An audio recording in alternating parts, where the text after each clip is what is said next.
तुम लोगों ने इसको कहीं ना कहीं तो देखा ही होगा। इसका नाम सना है और ये असम का ही रहने वाला है। ये तो पहले बहुत अच्छा कंटेंट बनाता था और बढ़िया बढ़िया वीडियो बना के वायरल हुआ था, लेकिन अभी ये बेंचो रेंडी बन गया है। भोसड़ी के किसी दिन अगर ये अपने बाप के साथ नंगा होकर वीडियो बनाएगा तो किसी दिन अपनी दादाजी के साथ, किसी दिन अपने भाई के साथ, किसी दिन अपनी बहन के साथ। मेरा बहुत लौकी खाने का दिल है, तो ससा ने लौकी ले आया है, तो बना के देना हमको।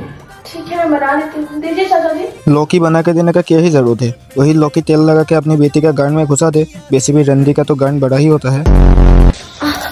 पास के पड़ोसी के भाई ने बोला है कि मैं तुम्हारे आंखों में डूबना चाहता हूँ भाभी। आंखों में डुबाने के लिए पानी कम पड़ेगा, अपनी सूत में घुसा के डुबा ले। तेरे सूत में वैसे भी पानी ज्यादा है, इसलिए तो बाप के सामने भी नंगी रहता है। और मुझे इसका बाप का समझ में नहीं आता, ये बेटी सोत अपनी बेटी को ही नंगा देख के पूरा लंड को ही पकड़ के रखा है। देख तो कैसे उसका, देख लंड कैसे पकड़ रहा है, देख भोसड़ी के मादर चोत। बेटी सोत, तुम लोगों को अगर ऐसा ही नंगा होकर वीडियो बनाना है तो जाके